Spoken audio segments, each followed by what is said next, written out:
Hi there and welcome to the channel. I've been wanting to do this video for ages because if you follow me on my other channel, you'll see that I do quite a lot of researching the things that I find and bringing you back to either this desk or the desk I've got next door to look at things more closely. And therefore quite a lot of research is involved, and I get asked a lot what books I use and what websites I use. So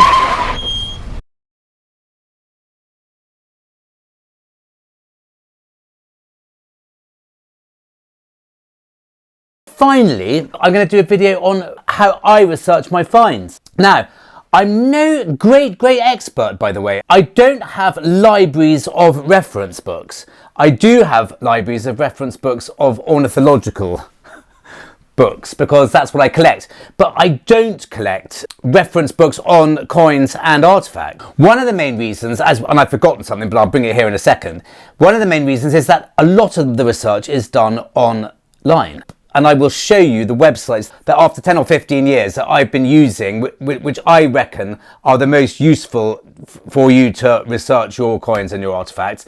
But there are certain books that I simply couldn't do without, and I don't think you should either, because it's just almost easier in certain cases to go straight to books rather than the internet.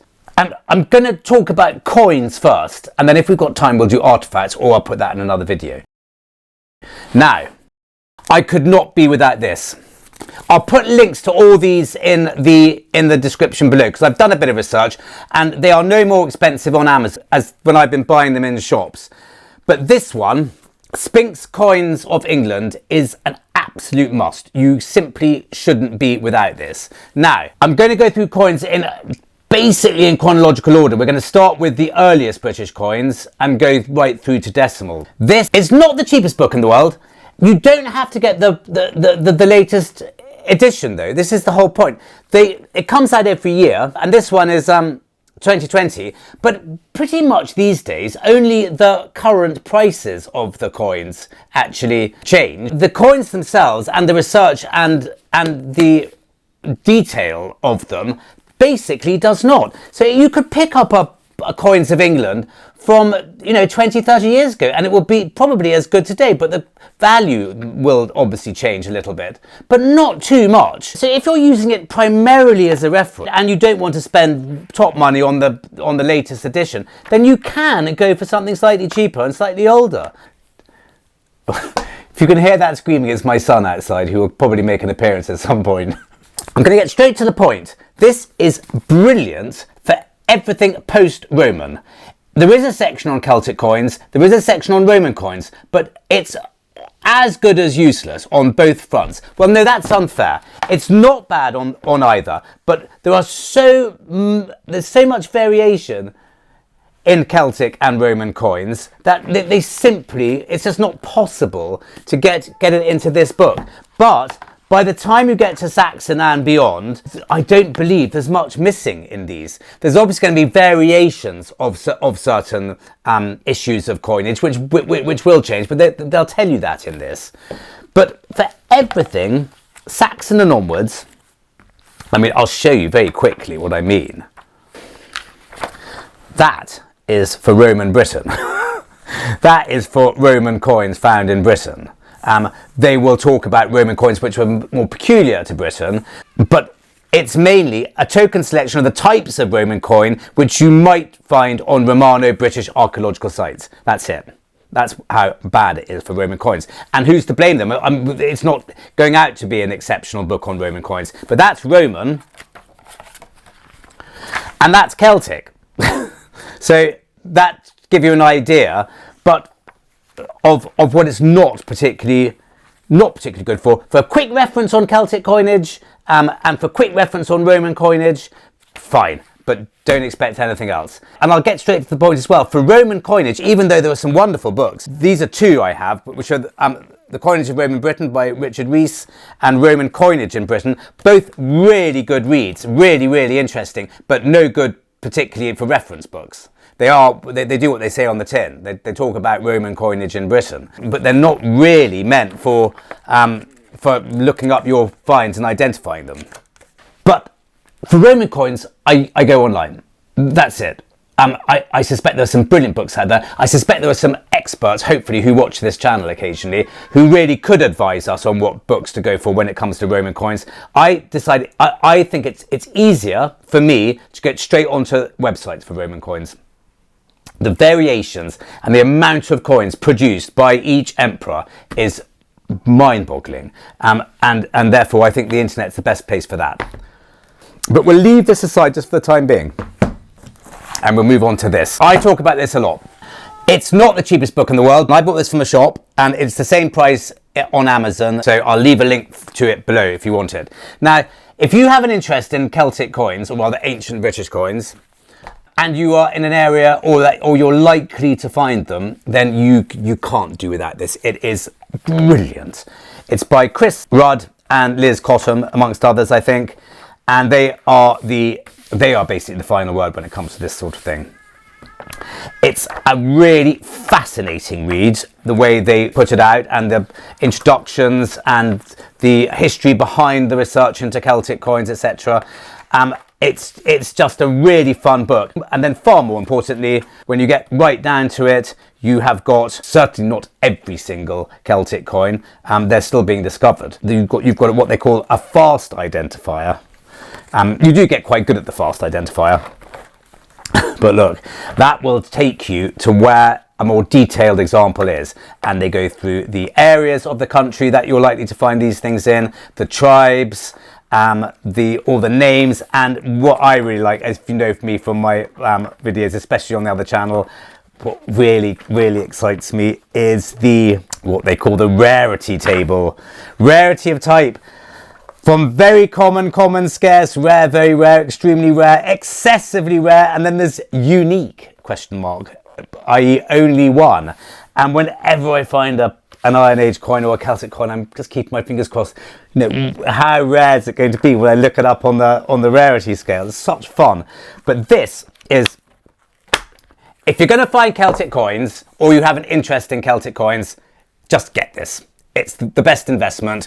And when you're not finding Celtic coins, just read it anyway, learn about them, learn about the history of the research into them and the people and the main characters and people involved. I think it's 75 quid, but it's one of the best 75 quids I've ever spent.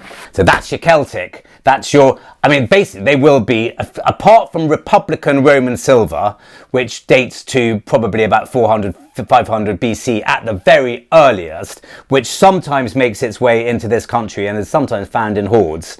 The earliest British coins either being used in Britain or the first ones actually being minted in Britain, which I think were in the early part of the 1st century BC, perhaps the 2nd century BC. These are the earliest types of British coins. And then we get to Roman coins, and that's when we're going to need this. Ta-da! Right, there are hundreds of websites that deal in Roman coins. If I were you, I'd put Roman coin ID into Google and go through them all yourself if you like, and decide which ones you find easiest to deal with. There are two that I use more than most. The first is numismatics.org, their Roman coin section.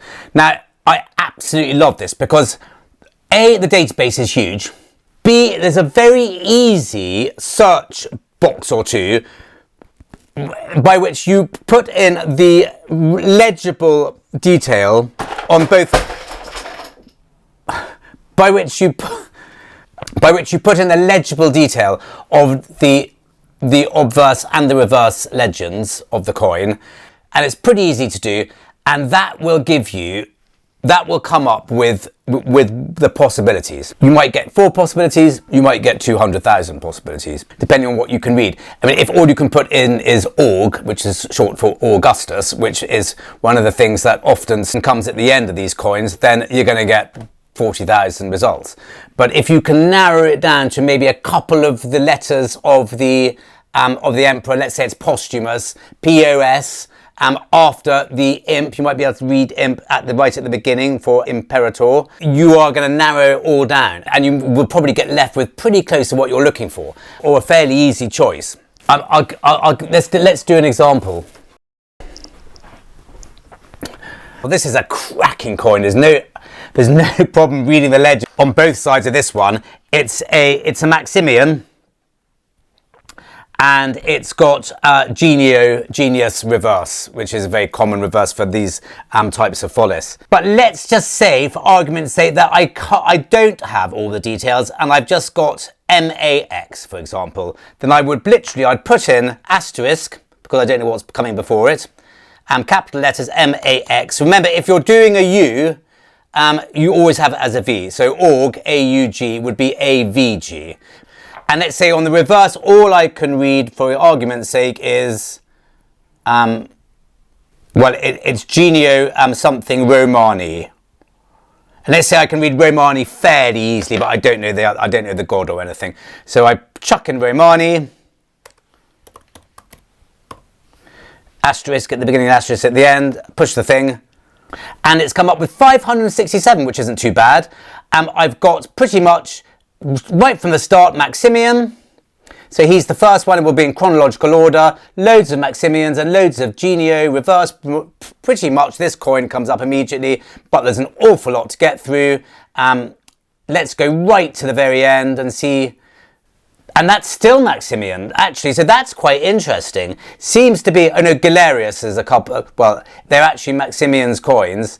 So I'm not going to go on, I'm not going to try too hard. There's 29 pages of the things, whatever it is, with sort of probably 50 on each thing, and they're all of Maximian. Now that is a perfect example in just one emperor and one god. Now he probably would have had, you know, millions of gods on his coins and victories and all sorts of different things.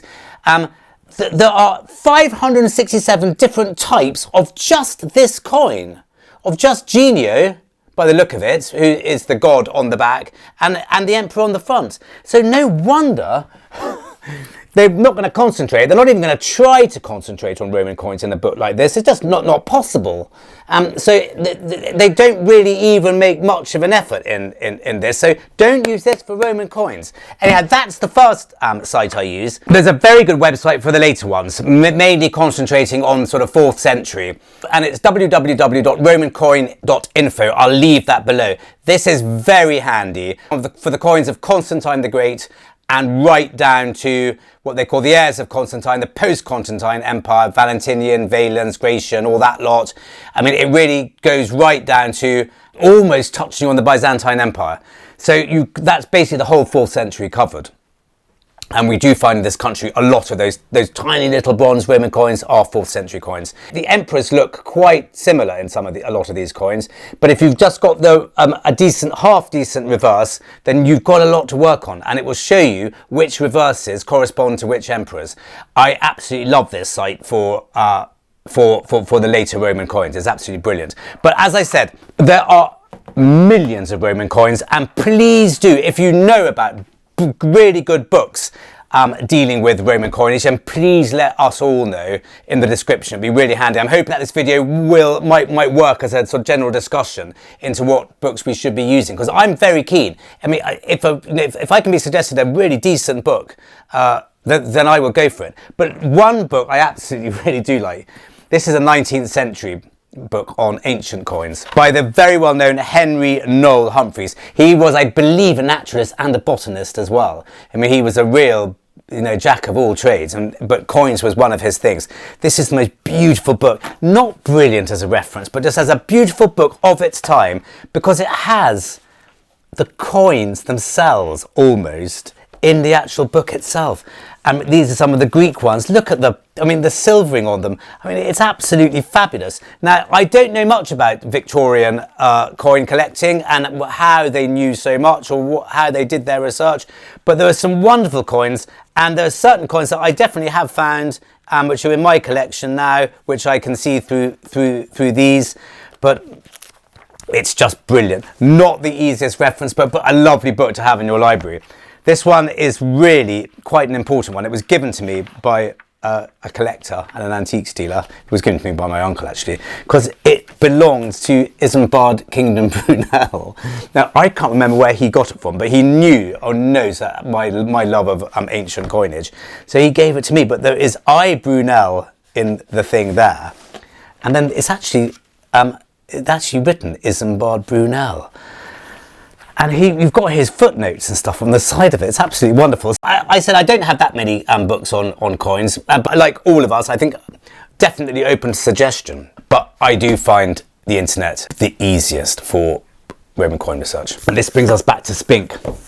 Now, you can bypass all this and go straight to the detectinghub.co.uk, which I'll leave the details to below, where there are several experts, one in particular, who will tell you what your coin is before he's even seen an image of it. They are brilliant at identifying stuff, but half the fun is trying to identify it yourself.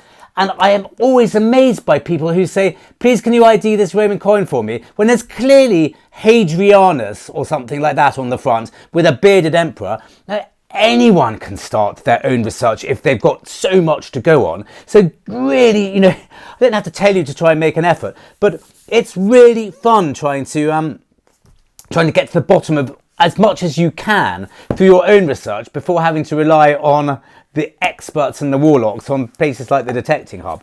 Anyway, as I said, this is no good for the early coins, but as soon as you get to the Saxon period, it's really good. Now, I suspect there are better ones out there, and there are certainly, as I mentioned earlier, much more advanced detailed bits and pieces dedicated to all the different variations of the types of coin. But you really can't go wrong with this. Now, it helps to have some sort of knowledge of coinage before you go to your Spink. If you have no idea what you're looking at, you're going to struggle. But if you vaguely know that it might be an Edward of the sort of 13th or 14th century, or you've got an inkling it might be Elizabeth I, because you can sort of tell what her portrait looks like, then you've got a really good chance of finding it in here, because it literally has everything. The other great thing about Spink, over an online source for especially your medieval coins, is that the size of the coin in Spink is exactly the size of the coin that you will have found, or the one you want to identify. And that's really important because there are so many different denominations which do look very similar, sometimes on the reverse and the obverse. And it's incredibly helpful to know the exact size. Here I have either Henry VII or Henry VIII. I can go straight to it. For example, Elizabeth I, okay, before that. Henry VII, okay, we're going to do this really quickly. Well, there's a portrait very similar there with that sort of nose. Now that's too big. So it's not, for example, a 2253. It's not a testoon. It's going to be smaller than that. I'm looking for something smaller. 2254, a groat. A groat, let's try that. Well, it's the perfect size. The portrait looks extremely familiar. I do know from trial and error that there were portraits of Henry VII and Henry VIII which do look very similar. So I would probably check that first, obviously. I'll go to Henry VIII. And there he is on his coins. The crown's slightly different, the hair's slightly different. So even though that's a groat as well, and the shield's very similar, I'll now have to check the dates, etc., etc. And I should be able to come to a conclusion fairly soon. Now, when it comes to mints and money ears and all that, especially with the early coins, that's when it gets a bit more tricky. And you may need help from people and places like the Detecting Hub. But generally speaking, right up to George VI. I don't think Elizabeth's in this. Oh, there's a first issue of Elizabeth. That will really, really meet most your needs. Now, if you do want to go online, there are a couple of very good websites. The first I use all the time, and it's a very good site if you're just starting out, because it gives you a very clear visual idea of the coins before maybe consulting something like that. And it's Pictures of Coins of the UK by Tony Clayton. You've got everything down here, from early Anglo-Saxon period, Northumberland and York, right through the Norman kings, Williams, Henry and Stephen, right through. It gets every single monarch, including the Commonwealth, up to Elizabeth II. Charles III isn't here quite yet. And you just click on, let's say, for example, on, let's just, for argument's sake, Richard III, penny, and it gives me really clear images of what these pennies look like. Now, again, they are one of the main, there's a slight problem here is the size, obviously. I don't know exactly what size that relates to, but it usually gives a Spink reference. It gives you a very clear idea of what the coins and what the monarchs and what the reverses of these coins look like. So if you really quick to go through. Henry IV, have a quick look at him. Henry V, have a quick look at him. Wherever you think you can get through this fairly quickly, and pretty soon you'll get a fairly clear idea of what most of the ages or centuries of the monarchs, what their portraits and their reverses look like, and you can get to it fairly quickly. Then you can go back to Spink, and you'll get the hang of that very quickly as well. There's also one other very good website, which is also recommended by the Detecting Hub, and it's the Introduction to Medieval Coins by Carl Savage. It's absolutely fabulous. It goes from, I think, from Norman onwards right up to Henry VIII, and it really in great detail shows you how to tell the classes, especially someone like Edward I or Edward II, who had, so there's 10 classes. Each class consists of about 6 or 7 groups, and each of those groups consists of other things. Tells you how to spot what you need to know to be able to tell all those things. And then you get into the later medieval ones and the Tudor ones, and it's just a brilliant guide, and I'll leave links to all that below as well. Now, one thing Spink does not do, it does not do Scottish coins, it does not do Irish coins, and you're likely to find those as well. So just do bear in mind, this is very much coins of England, and it doesn't give you much else. These do also come with a decimal. When you buy your copy of this, I think you'll almost certainly get the decimal version as well, so Queen Elizabeth onwards, if you're more interested in modern coins. Now, I've done that's really whistle stop, an incredibly basic guide to just starting out on identifying your own coins. You'll soon get really good at it, and if in doubt, just ask the warlocks and the magicians at the Detecting Hub, because they'll know. Before I go, very quickly, other books you may want to consider of the type of things that you will find in fields are a book on 17th and 16th century trade tokens. They often look very like farthings of the time, tiny, small little copper coins, and quite often they look like they're hammered. I think they are hammered copper coins as well. They don't appear in that. And then you get onto, in the sort of 18th century onwards, 18th century for a period of time, what's called condor tokens, which look very much like pennies and halfpennies. They look like English monarchical coins, but they're not. Again, that won't deal with those. I don't know an awful lot about the tokens, but it's something you may want to consider investing in as well. Anyhow, so very good luck with your coin research, and please do leave in the comments what websites and guides that you use. It'd be really helpful for everyone, including myself. Anyhow, thank you very much for that, and I'll get part 2 out of researching your artifacts very soon. And see you next time.